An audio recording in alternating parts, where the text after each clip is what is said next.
Good afternoon po mga kababayan. Sir, this is Jam, the Filipino channel ang inyong pumikod. So today is May 3, 2026 at tayo ngayon ay papunta dyan sa may Ayala mo sa Phyllis, sa may main Tres Marcos Highway, De La Paz, Pasig po yan.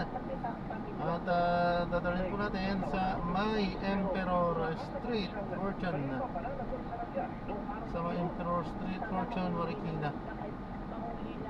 Okay, magbabalik po tayo mamaya konti po pag nakuha na po natin sila. Disclaimer lang kung content po natin ni Kalsada at hindi ang passenger, kaya naman sa kasakaliwa po namin marinig kayo mga pangalan ng lugar, pangalan ng tao, pangalan ng organization, government o private man yan, wala pong kinalaman ng channel ito at wala pong pinapatungkulan. Lahat po ng pinag-usapan dito ay bawang dito naman po yan sa loob at wala pong pinapatungkulan sa loob. So magbabalik po tayo mamaya konti po pag nakuha na po natin sila.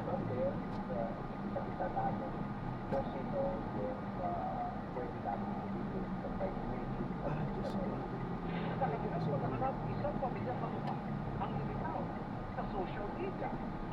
Ang isa pala sa mga suspect na dating si Q, mukhang nag-change career na.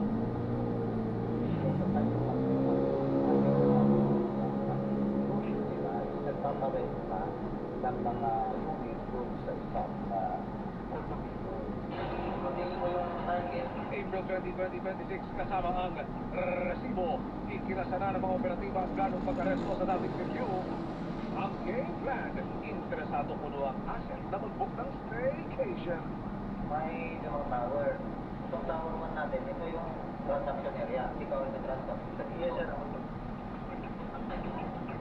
Habang nasa biyahe, siniguro ng mga operatiba na hindi mangikita ng suspect. Sir, ano pong update sa subject natin ngayon? Kasi kita siya. Makuwanan siya. Nang makarating sa meetup location,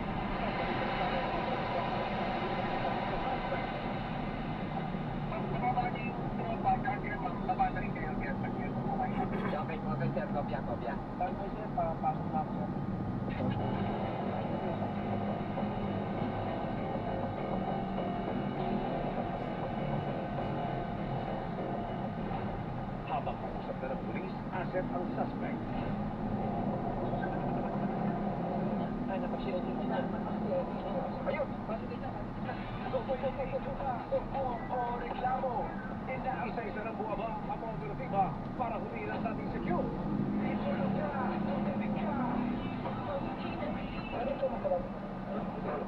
Pagkakataan palmarin pa ko, di ba? Awal na po sa aso, di ba? May karapatan kang manahimik, ang ibang sasabihin pa yung maaaring gamitin pa mo naman sa sarili ng uman.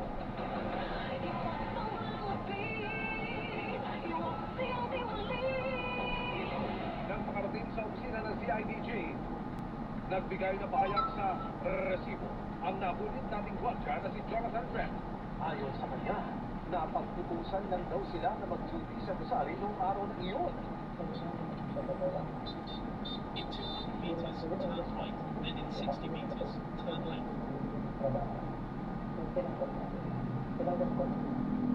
Ano po yung sa inyo? Stated si ano sila?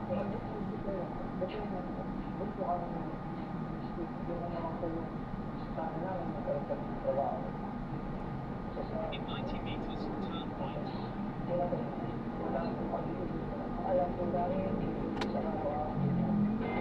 Maring hindi niya pinilanggi ang pagnanakaw ng mga kagamitan at pera sa loob ng building.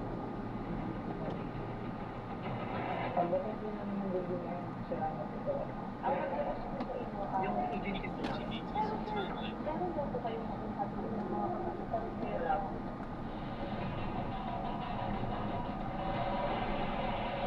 Ito po ang kuha ng CCTV sa loob ng establishmento.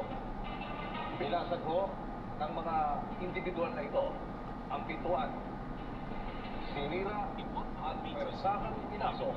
Bukod dito, sinasabing nakuha rin ng mga suspect ang pera at kagamitan ng ilang po sa mga empleyado sa loob ng gusali. Ano nga ba ang motibo sa panloloob ng mga security guard na ito na ngayon suspect sa isang kaso? April 21, 2026, sinubukan ng resibo na kunin ng pahayag ng PNP San Juan na siyang humawak sa kaso. Pero sa written statement na kanilang ibinigay sa amin, tumanggi silang magbigay ng pahayag dahil isang intra-corporate dispute daw sa pagitan ng mga miyembro ng pamilyang may-ari ng building ang ugat ng nangyaring gulo. At gumugulong na rin daw ang pagdinig para sa naturang kaso. Ayon naman sa legal office ng kasalukuyang namamahala sa gusali, hindi na rin sila maaaring magbigay ng pahayag dahil ongoing na raw ang hearing sa kaso. Sinubukan din ang resibo na kunin ng pahayag ng kanilang mahal na pamilya. Pero hanggang itong Biyernes, wala pa kami nakukuha ang anumang tugon para natiling bukas ang resibo para sa kanilang pahayag. Sinubukan din namin kunin ang Public Security Agency na pinasukan ng Office Jonathan Red. Ang liham na ipinadala ng abogado na nagre-representa sa agency at kay Jonathan. Kurkun, pamaliw na. Dahil gumugulong na ang kaso sa korte. Si Jonathan nakaharap sa kasong robbery in an uninhabited building. Kung sakaling mapatunayan nagkasala, pwede siyang makulong ng hanggang 12 taon. Apat ang nauna lang nahuli. Itong nahuli natin ngayon yung panglima. Tuloy-tuloy pa rin yung pag-account natin sa mga involved sa pangyayari ng March 14, 2024. Lagyan nila ng ano, pero walang signboard. Walang gusto ang mayaman. Walang ligtas ang abusat. Bibigyan ng tugon ang bawat Walang exit. Haharapan namin ang resibo. Ang nakakamura ko sa Diyos namin. Walang gusto ang mayaman. GMA, Super Radio, DZBB, Pazitang Totoo. DZBB, number 1 sa Mega Manila. Number 1. Life is short, so let's make it sweet. Ako si Jojo Javier, isang pastry chef. Physically challenging ang trabaho ko. Worth it kapag nakikita ko happy at satisfied ang clients ko. I feel inspired to work every day. MXP Capsule, dito ako really. Mahalagang paalala, ang MXP Capsule hindi gamot at hindi dapat gamitin panggamot sa anumang uri ng sakit.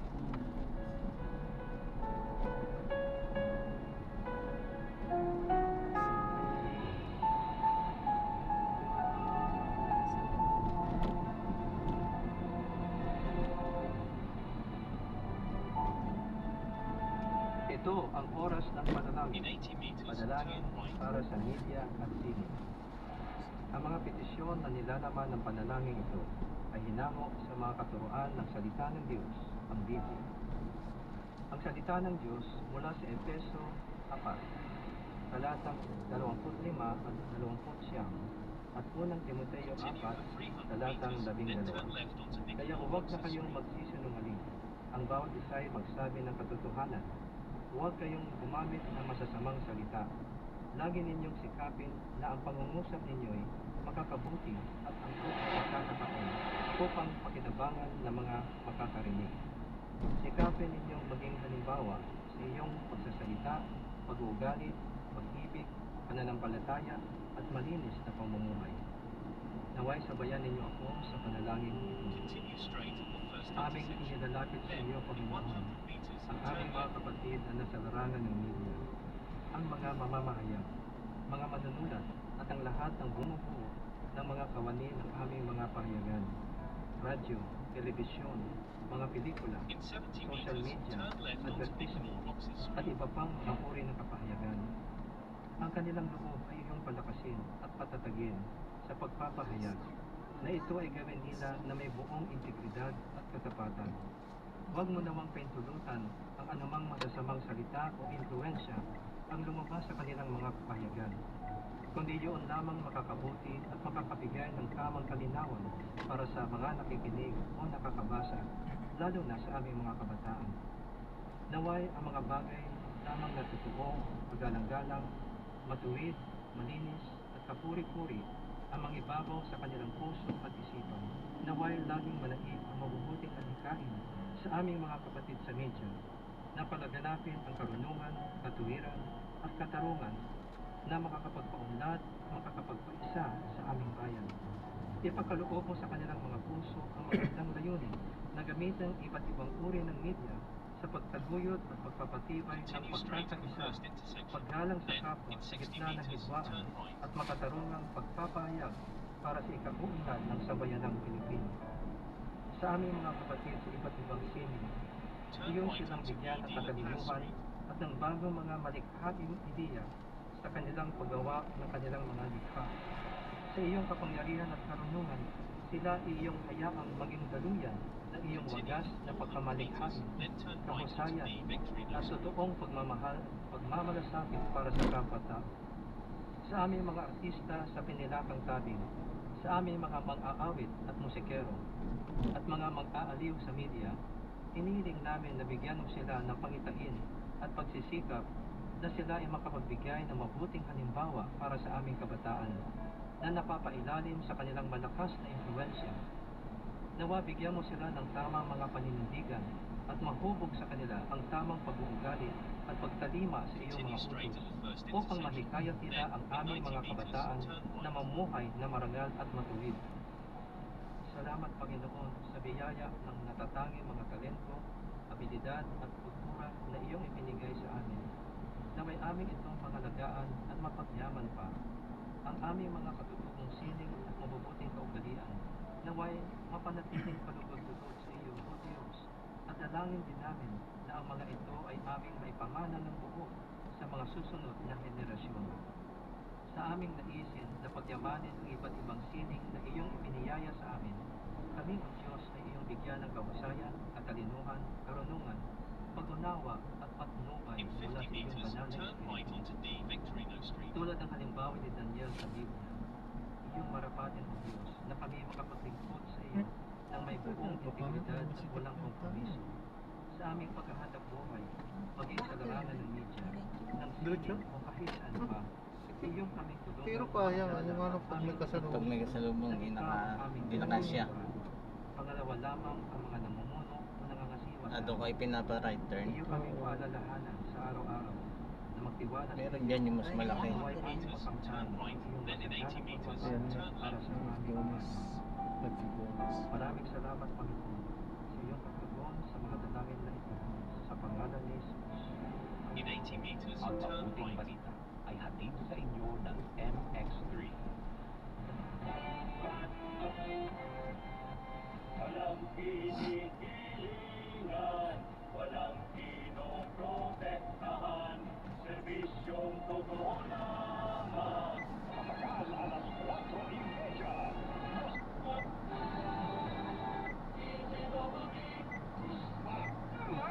San Verde.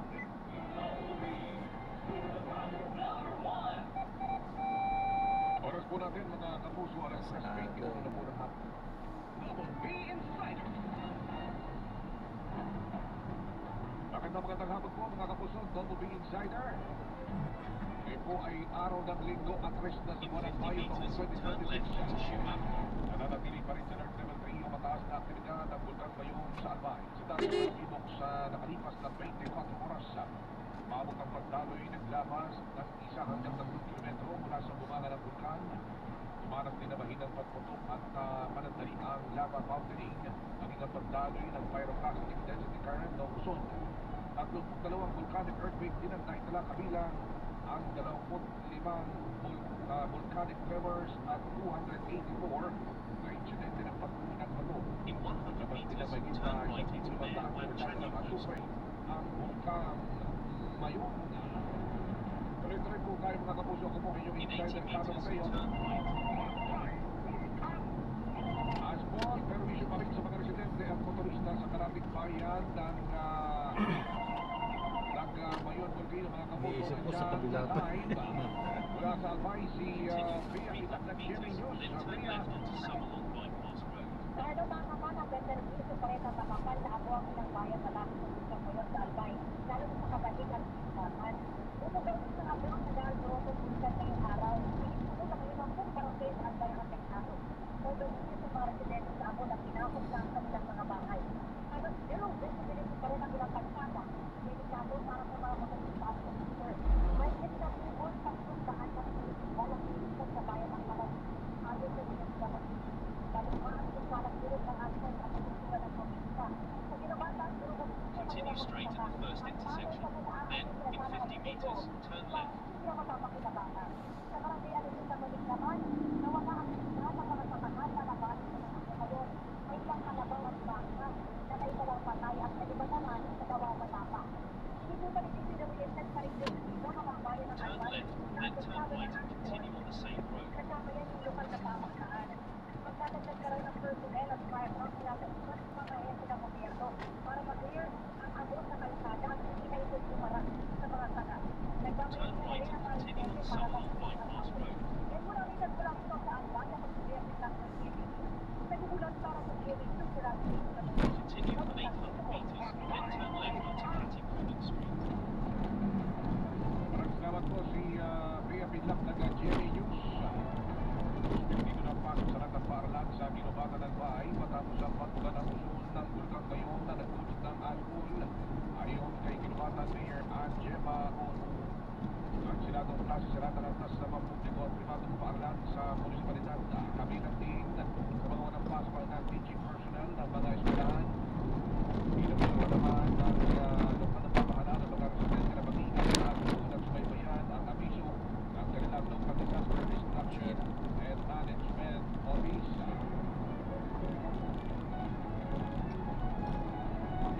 Kaugnay pa po nagpag-aalboroto ng Bulkang Bayon, dalawang Continue straight, first ang traffic lakas sila ngayong then araw in ng 300 aktibidad ng Bulkang meters, Bayon. turn left. Abiso ng Civil Aviation Authority of the Philippines o CAAP Area 5, nakag sila ang Cebu Pacific Air Flight J321 na biyaheng Manila, Caraga. May 100 na pupuntamat ng pasahero kay flight na 5JC na biyahe sa Caraga, Manila na may 97 na pasahero. Ayon sa CAAP, mga pinamisuhan ng mga pasahero na gamit mo ng flight na magpatugnayan sa airline company para sa kaukulang na rebooking o refunding ng kanilang tickets. At kaugnay nga po nitong aktibidad, mataas na aktibidad ng Bulkang Bayon, ayon po ay makibalita kay Albay Governor Noel Rosal. Governor, magandang hapon, marahay na hapon na Doc. Marahay na hapon nabi. At maraming salamat Doc sa pagkakataon nito. Kayo po ay makikibalita. Kamusta po ang sitwasyon ngayon dyan sa Albay, lalo-lalo po yung mga lugar na siya po hindi na po ang itong napakakapal na asphalt. Yes. Nagagaling po namin doon sa munisipyo ng Ginobatan. Kasama si Secretary Tisa at saka mga OCD Asek Rafi Alejandro at saka yung mga namumulong ng kapal na pangalan. Mayor Germa Opo, sama ang DSWD, saka Bureau of Work Promotion para personal na tignan yung natin talagang tinamaan nito kagabi ng zero visibility and halos 1 to 2 inches ang kapal. Medyo naalis na natin pero kailangan talaga i-flushing natin kasi delikado sa mga bata. Kaya required mandatory sa area na dapat N95 masin. So ngayon po, ang sitwasyon ngayon doon, talagang kailangan bantayan natin kasi kaninang umaga nagkaroon na naman ng asphalt although hindi as heavy as compared to gabi. So the people in the provincial disaster reduction management is not In 100 meters, turn left onto Catty Pinag-ibigay na Street. namin yung mga the last few days niyang activity kung ano ang next directive natin. In 80 meters, turn the left. danger zone to 7 kilometers. No? So meaning, kung mag-decide tayo dyan, mag-conduct pa activity na ngayon, you are talking of another 10,000 modules na ililigtas natin. So, nakakam muna kami. We're just awaiting Continue for 1 kilometer, then turn kung right onto talagang General based sa Holdings. kanyang activities like yesterday, tumaas hanggang 65,000 yung kanilang seismic amplitude ng ngayon. Ang regular lang yan is only 200 to 500 kaya natin niya kahapon yung maximum. Nag-trigger ng lava dome collapse sa may barangay Peace. Almost 700 to 1 million metric tons ang nag-collapse kaya yun ang nag-trigger ng malaking asphalt. Kala lang natin galing Pisculacio sa crater tipo yung deposit niya na ilinapas niya na nasa taas lang ngayon. So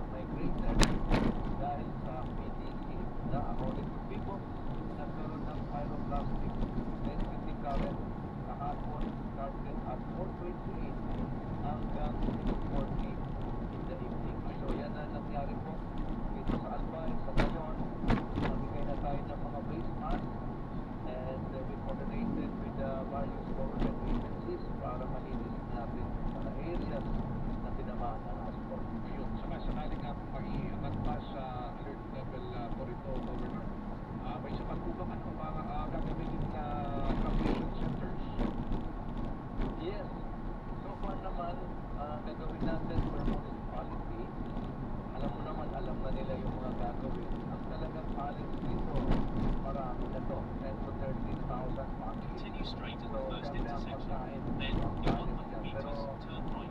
tumawag ang Pangulo kanina sa akin na ina-assure tayo na ang DSWD pinag-stand by yan. And ay kasama rin sa Secretary of Sasyan. So, ngayon, kailangan pagkandaan natin yung mga In 100 meters, turn right onto General Ordnance yung Street. panikuran, yung kanilang tutulugan na i-ensure na talagang malinis yan. Kumusta po ang mga pasok sa tanggapan ng gobyerno bukas, ganun din sa mga paaralan? Ano po Sa inyong gobyerno, alam mo naman dito sa Turn publika, right onto General Ordnance yung mga Street. nakakailan nila na lang sa college. So, ang ginawa ng Continue on General Ordnance Street for 1 kilometer. pero yung iba, I think hindi naman kailangan ko ito. po? At doon po sa usapin yung pinabatid yung N95 plus ito talaga. Sa patuto yung bilang na nandiyan o may mga kakailanganin pang ganong uri ng phase 1.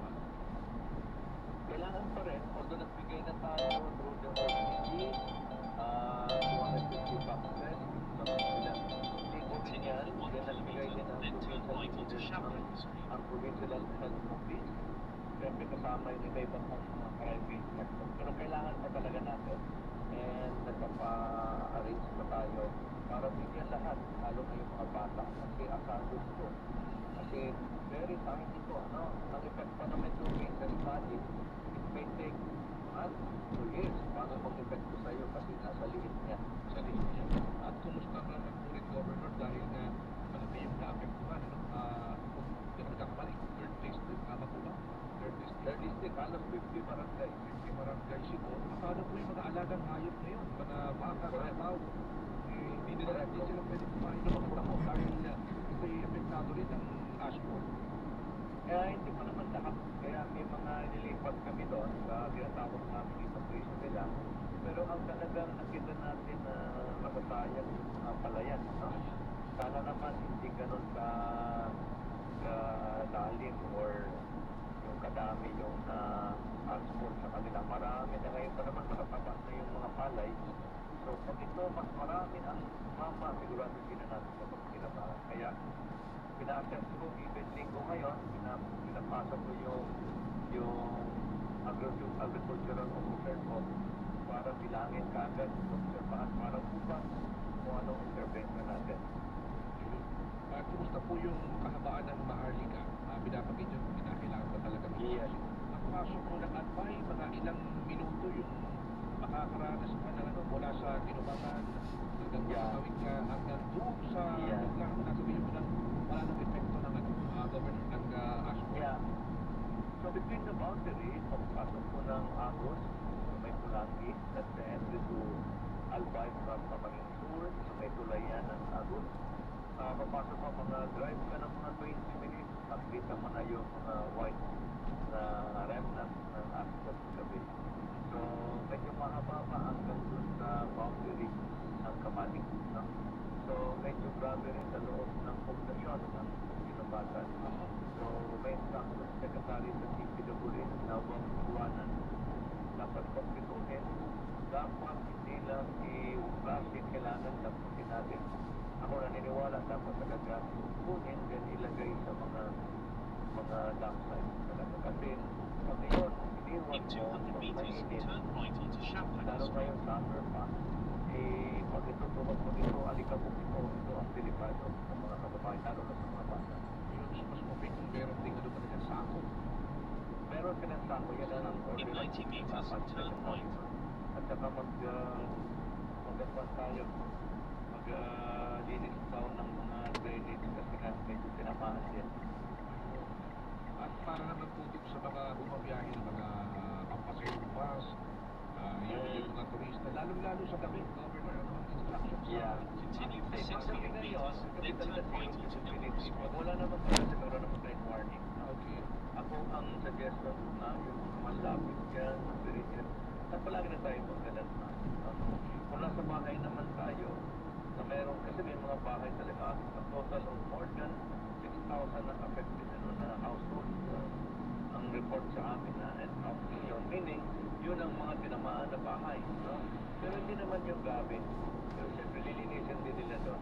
So stay indoors. Hindi natin alam, according to Bbox, may erupt again, anytime. Baka nagkukuha ng lakas. So nakamonitor po tayo.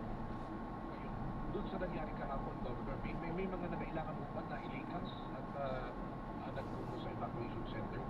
O wala naman? Negative pa. Kasi asphalt lang, iba pa yung lahat. Yung lahat talaga yun ang pinapatay natin. If we have to pick up again, extended 7 kilometers hanggang 8 kilometers, ito mabigat yung lahat. Yung kasi asphalt lang yan, iba pa yun. Ang asphalt lang ang danger dyan, yung mataas, zero visibility, saka yung pakita natin. Delikado yan. In 100 meters, turn right, then in 20 meters, keep right at the corner. Lalo yung mga hika, Yung may mga kung sa...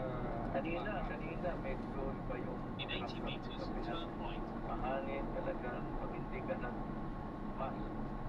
Matagal-tagal na rin tayo after COVID. Ngayon, baguhan ako. May 95 pa. Hindi nga pwede yung, di ba na, yung surgical mask, hindi yung pwede kasi papasukin ka. Papasukin talaga. Di ba yung surgical mask, yung parang lock lang, hindi yung pwede doon. Ayun. Keep right at the Sa, corner. ano po, sa usapin ng budget, Governor, ng buong lalawigan, kumusta po ito? Yes, well, we have Continue for 100 meters, then you will arrive at your destination. So, sa dapat matatag, hindi lahat. Talaga ang tinamaan kahapon, ginubatan kapatid, and portion of Ligawi. So, at least, madali namin na pasabot na pala ko ngayon, yung mga mababiyahe, pasabot na ang Naga. Hindi naman talaga naputol kasi nag-divert kami kahapon. Pero ngayon po, clear na, kaso lang kung hindi aircon ng sakyan mo, magdala po ng mask. In 80 meters, Kasi you will wala sa arrive at likod your ka ng destination. sasakyan, para kung nasa desierto ka. Kanina, we have to stop. Hindi na makita ng driver. Kasi uminit, tapos alikabok siya. Ito ang kalaban na yun. Kaya we have really to mobilize almost all the five trucks in that line. Pero natin nakita ang video, Governor, pero parang nagpo-volunteer siya na sinasabot yun ng tubig yung mga windshield, yung mga Kailangan. Kailangan. masisira naman yung windshield pag ginamit yung driver. Ang dagas. Kahapon nga, marami mga incident din na nag-wiper hanggang putik na yun.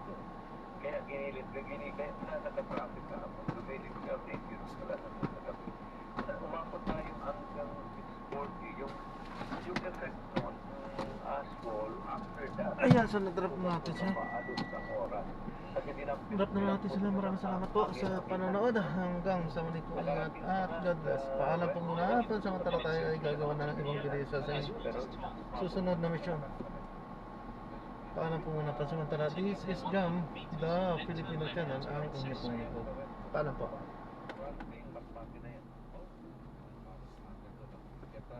Kaya